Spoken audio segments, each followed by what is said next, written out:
So this is Petunia Pig, and she's one of our American friend Sherry West's designs.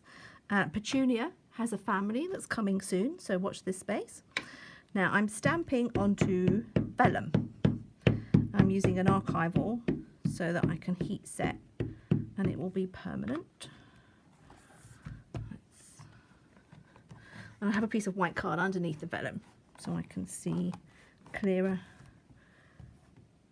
Oh, perfect first time. How's that? Okay, so I'm going to set this one aside to dry and then pull in one that's already dry.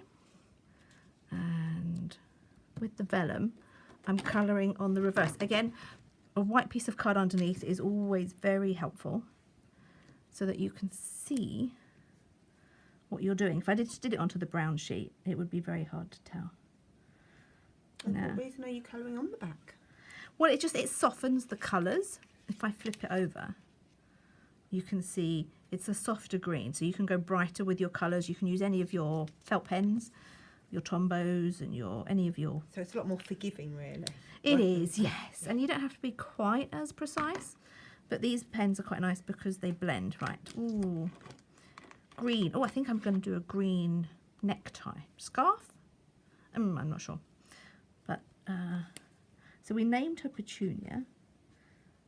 So she is officially female, but if you made it blue or stripy, or you could turn it into a masculine pig. I don't know the official term. Do you, Vicky? No. Maybe it's just pig and sow is the... No, yeah. I don't know. No. Yeah, I'm not sure on that one. We would ask the producer, but we're not connected, so we can't hear you. Okay, let's...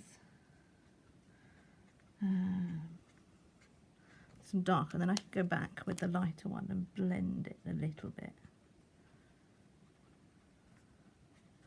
That's the good thing about vellum. The colours move around a little bit. A bit more.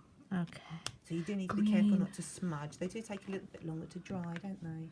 Yeah, just a couple of minutes. So pink and greys. Oh, maybe some grey in the ears. Oh, a little bit of grey. I don't want to go too dark. Oh, trotters. What colour are trotters? Well, these are going to be grey and pink. Let's have a bit of both. What I'd like to do is one or two sections at a time. So if I do a bit of the light, then go back with a bit of the dark. Now, obviously, you could do this with your alcohol pens, and you could spend loads of time shading. Well, yeah, if you're doing it on the back, it doesn't matter what ink you're using either, does it, on the other side? No. Oh, so that trotter and that foot, leg, arm, no. Oh, and a bit of darker pink now. I think they have all legs, don't they, pigs? I know. Four-legged, not yes, but arms this and is legs. Petunia. She's not a normal pig. No, that's true. She's got a scarf. That's it. She's got a scarf. She's a special pig. Okay. I went straight in with the dark one, so let's soften it. And do the other ear. Matching ears. She's a nice furry pig. Well, they come in all types, pigs, don't they? And colours. Yeah. Shapes and sizes. I feel like she's one of those little teeny tiny A cute pig, you mean? Not one of the big ones. Yeah. Okay. Pink. Yeah, pigs are a bit hairy. They're not all smooth, aren't they? I don't know. Oh. I don't have much experience with pigs, I have to say. Do you? Well, only with the zoo, you know, last year. Okay. Gosh, we might be. She might be nearly coloured. Let's flip her over and have a look. Oops, all fingers. Oh, I like that. Okay, that works for me. Now, to create the background, I have stamped our wood grain in spun sugar pink. Now I've stamped it on just white card, spun sugar, and then I cut it up into little 1 centimetre strips, and then edged it with the spun sugar and coloured with the spun sugar. And then I cut some of them up.